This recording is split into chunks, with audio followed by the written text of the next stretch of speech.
Welcome back to our chronicle of the Misfortunate Bastards.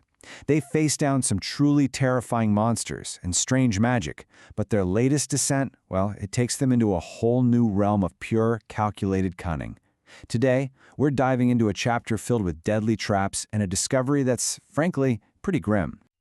So, after a very brief, very tense rest, where they tried and failed again to cure the wizard Rothan's mysterious vanishing disease, the curse that's literally making him fade from existence, the party really has no choice. They have to press on. The mission is still the same: clear out the goblin plague from underneath the city of Cauldron. All right, so they head deeper, and they find themselves in a totally new section of this underground complex. It's a man-made labyrinth of stone and shadow, and you can tell right away something's different. The goblins down here, they're not just mindless raiders anymore. Oh no, they're calculated ambushers, and they're just lying in wait. And this is just its sheer cunning. See, the rogue was right. The door itself wasn't trapped at all.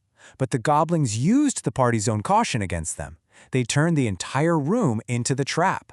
The second Garth the barbarian steps through that doorway, jets of fire erupt from all four corners, all converging right on him in this searing inferno. Honestly, it's only his unbelievable toughness that keeps him standing. So in the crazy fight that breaks out, Garth actually manages to grab one of the goblins. He's hoping, to get some answers. But in the heat of the moment, his barbarian grip is just too strong. He crushes the goblin's skull. And just like that, a single moment of brute force costs them a huge piece of intelligence. They're forced to push on completely blind as the last surviving goblin in the room bolts deeper into the maze.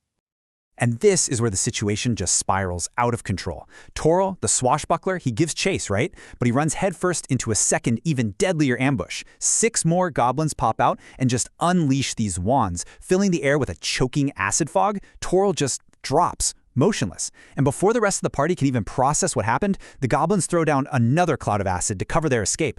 A simple chase just became a desperate rescue mission. After managing to drag the unconscious Toril back to safety, the party falls back into this narrow hallway just to catch their breath, but they barely get a second.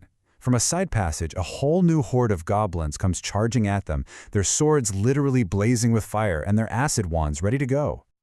This is the absolute turning point. They're pinned down in this tight corridor. They're facing way more goblins than they can handle. They're on the verge of being completely overrun. But this is where tactics and magic just change everything. The wizard, Rothan, thinking fast, unleashes one spell that completely flips the script on this battle. With just a wave of his hands, Rothan casts a sleep spell, and a full third of the charging goblin horde just drops, right where they stand, completely unconscious. This one single act of magic completely shatters the goblins' charge. It allows the adventurers to just pick off the confused, panicked stragglers and finally secure the area. Okay, so with the immediate threat gone, the party presses deeper, clearing out rooms one by one. But they pretty quickly realized the goblins weren't just living here. They were systematically trying to erase a history. They enter a room that was, clearly, once upon a time, a library. But every book, every scroll, every single shelf is gone. It's all been stripped from the walls, probably just burned for fuel. This isn't just a goblin lair anymore. You're looking at the ruin of a whole community. And believe me, the horror was just getting started. This wasn't just an infestation. This was a deliberate, profound act of pure defilement. They walk into what was once a dwarven church to their god Moradin, only to find it's been twisted into a church of pure mockery and filth. The statue of the god, beheaded. A holy brazier is overflowing with feces and maggots. This was an act of calculated, absolute hatred. And this discovery just changes everything for them. This isn't just about fighting goblins anymore. You can tell this is personal now. They are standing in the ruins of a forgotten tragedy, and this cold, righteous fury starts to burn inside them, way hotter than any goblin's fire sword. Fueled by this new, grim anger, the party hunts down one last pocket of goblins, clearing out the desecrated halls. Their path finally ends at a lone door. But when they open it, it doesn't lead to another stone room. It opens onto the edge of a vast, natural cavern, and its depths just vanish into pure shadow.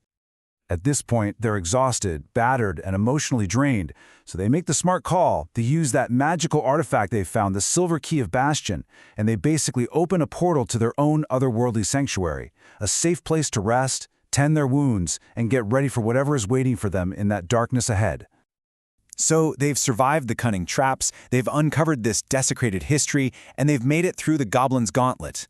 For now.